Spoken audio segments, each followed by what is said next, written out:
aconteceu isso. Então formou as congregações. Existia a igreja sede que estava lá em Jerusalém, e havia as congregações. Que congregações são essas? Eram as sinagogas. As sinagogas, ela era mantida por 10 homens. Dentro dele existia o pastor presidente da congregação, que era então o príncipe da sinagoga.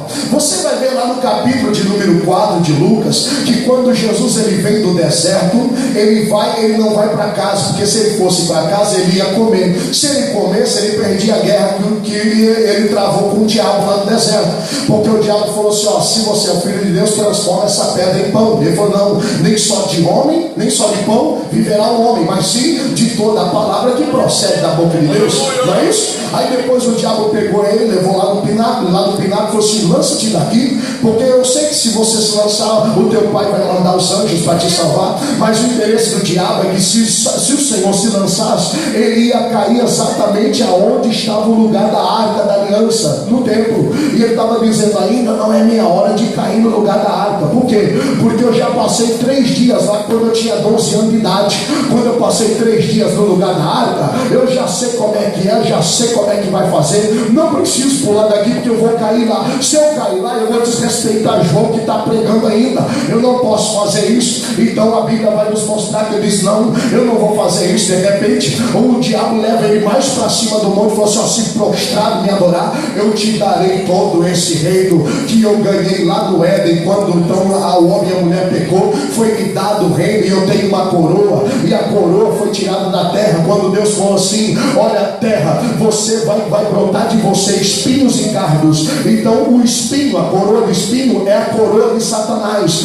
Aí você percebe que quando Jesus foi crucificado, você fica com dó por causa da coroa que foi colocada na cabeça dele. Não, querido, lá em 1 Reis capítulo 16 vai nos mostrar a cultura da guerra, que quando o rei perdesse a guerra, ele tirava a coroa dele e colocava na cabeça do rei que ganhou a guerra.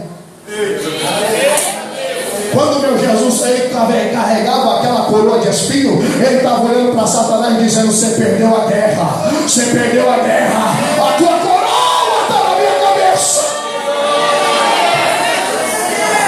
Mas o texto vai nos mostrar que agora Jesus ele vem do deserto 40 dias. Se ele fosse para casa, ele ia perder a guerra. Por quê? Porque ele estava com fome, ia para casa e ia querer comer. A Bíblia Sagrada vai nos mostrar, querido, que agora Jesus ele entra no templo. É um dia de sábado, como um bom judeu, ele vai guardar o sábado. Ele entra no sábado na sinagoga, e a Bíblia diz que o filho da irmã Maria está no culto. Mas o sumo sacerdote, ou seja, o chefe da sinagoga, diga comigo, o chefe da sinagoga. O chefe da sinagoga, ele vai até os portais ali e busca os pergaminhos, o rolo, e ele traz o livro de Isaías, no capítulo de número 51. Ele coloca em cima da tribuna, olha para Jesus e fala assim: o senhor, rapaz, vem cá, vem aqui, é você que vai pregar hoje, é você que vai ministrar. Jesus ele abre no livro de Isaías e ele começa a ler: porque o Espírito do Senhor me ungiu para curar, que coisa linda, para batizar, para fazer milagre, para dar visão ao cego, para colocar aleijado para andar.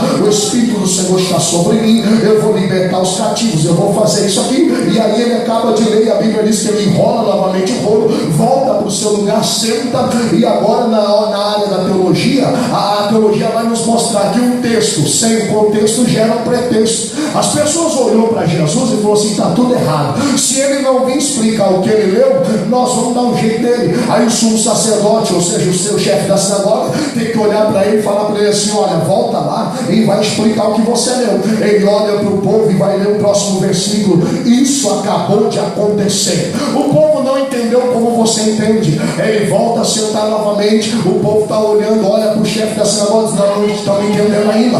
O chefe da sinagoga olha para ele e fala: volta lá e vai explicar o que exatamente você leu. Bom, para nós entender o capítulo 8, tem que entender o capítulo 4. A Bíblia vai nos mostrar que Jesus olha para o povo e diz: o profeta não tem honra mesmo em sua casa. E a Bíblia diz que eles vão pegar pedras. Eles pegam Jesus, levam lá no topo do monte, e agora pegam pedras para matar ele, para destruir ele, porque eles não aceitam o que Jesus havia feito.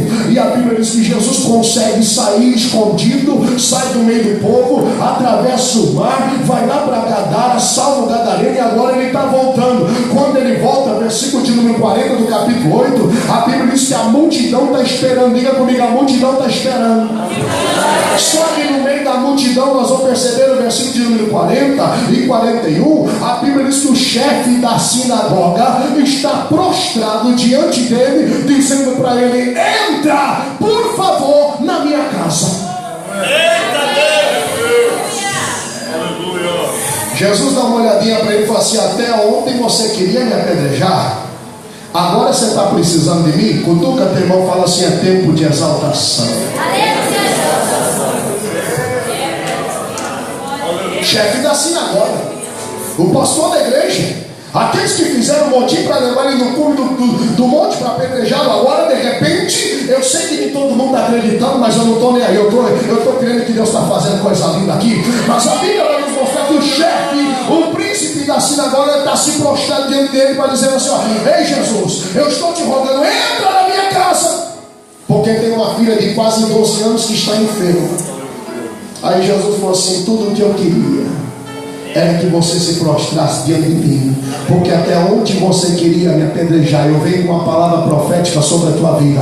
Te prepara, porque vai ter adversário te procurando. Te prepara, porque aquela linguaruda vai te procurar. Te prepara, porque Deus vai te exaltar. Te prepara, porque aqueles que pegaram em pedra vai ter que ligar para você e vai dizer: me perdoa, eu preciso da tua oração, eu preciso do teu jejum, eu preciso da tua intercessão. Te prepara, porque Deus está falando para mim assim: olha, é tempo de ver a glória do Senhor, é tempo de ver a manifestação dessa glória. Cutuca ele e fala assim: olha, é tempo de exaltação.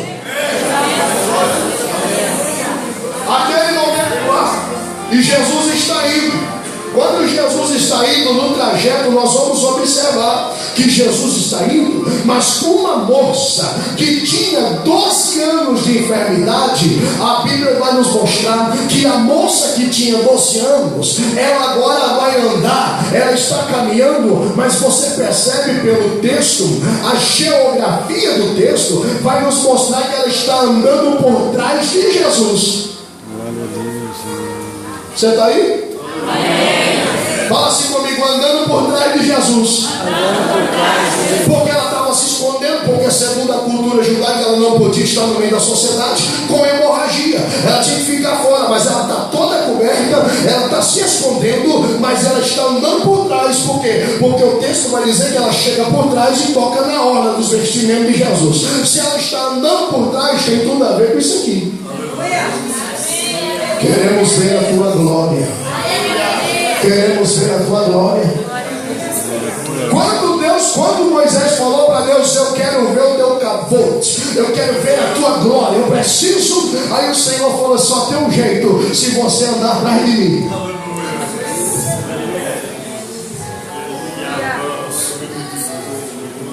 Só tem um jeito, eu vou te colocar em cima da pedra, no meio da fenda.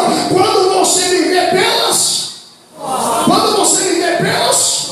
aquela mulher falou: só tem um jeito de eu ver a glória do Senhor. Alguém pegou? Alguém pegou? Glória a Deus, glória a Deus. Alguém pegou? Alguém pegou? Eu estou sentindo Deus aqui. Alguém pegou? Porque quando ele vai na frente, ele está no comando. Quando ele vai na frente, ele é o general. Quando ele vai na frente, eu não preciso me preocupar, porque eu sei que eu estou em segurança. Quando ele vai na frente, eu sei, eu só seguir os passos dele.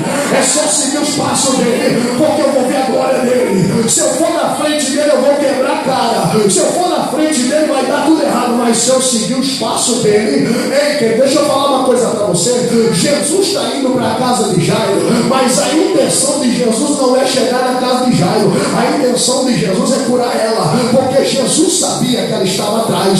Jesus sabia que ela estava por ali. A Bíblia vai nos mostrar que Jesus está caminhando e a multidão está oprimindo e apertando, oprimindo e apertando, apertando e oprimindo. Jesus está indo, mas Jesus está embaçando. Jesus está indo, mas ele está demorando. Ele está dizendo assim: toca logo, vai, coloca sua mão na hora dos vestidos aí, vai.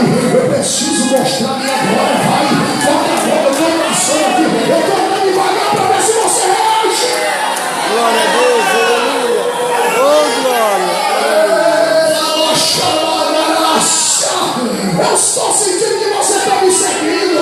Você está nas minhas costas. Eu estou sabendo que você está aí atrás. Eu estou andando devagar para ver se você cai e se manifesta.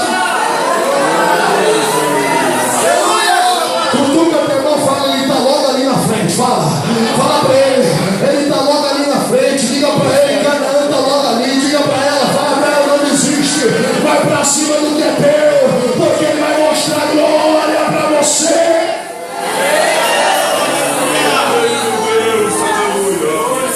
Esse texto me chama a atenção de muitas lições que nós temos aqui. Aleluia. Coisa linda que esse texto tem.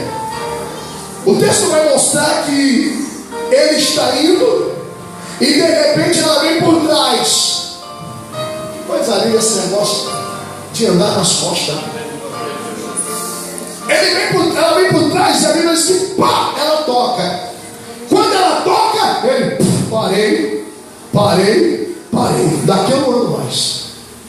Alguém me tocou. Eita glória! Pedro vai olhar para o senhor, está doido? A multidão te aperta e te oprime. O senhor pergunta quem te tocou? Ele diz: alguém tocou, porque alguém está vindo por trás e quer ver minha glória. Alguém entendeu o que Moisés fez lá na feira da rocha. Alguém entendeu. Então se tocou, eu parei. É porque de mim saiu poder, saiu virtude, e eu quero saber quem é que me tocou. Sabe o que o texto vai dizer? Que não podendo mais ocultar-se, ela se prostrou e adorou. Diga comigo: não podendo se esconder. Então você vai perceber que Jesus saiu gritando: quem me tocou, e a Bíblia vai dizer: negando todos. Diga comigo: negando todos. Se todos negaram, é porque ele estava procurando, e é porque ela estava se escondendo. Você está aí? Ei, eu vim para profetizar sobre a tua vida. Jesus está de olho em você. Glória a Deus, aleluia. Não adianta você se esconder. Ele está de olho em você. Ele está olhando para você. Pastor, mas eu estou andando por trás, não tem problema não. Os olhos dele estão fitados sobre a tua vida. O salmista diz: ainda que eu vou, ainda que eu esteja lá em cima da nuvem, os seus olhos ali estão. Ainda que eu descer as profundezas da água, ali os seus olhos estão. Da onde é que eu vou me esconder da presença do Senhor? Não tem. Ele está de olho em você. A qualquer momento ele vai parar. A qualquer momento ele vai abrir a porta. A qualquer momento ele vai curar. A qualquer momento ele vai entrar com a providência. A qualquer momento a história vai mudar na sua vida. Você sabe o que é gostoso dessa história, querido? Você sabe o que é gostoso dessa história? Fala para o teu irmão: só te prepara.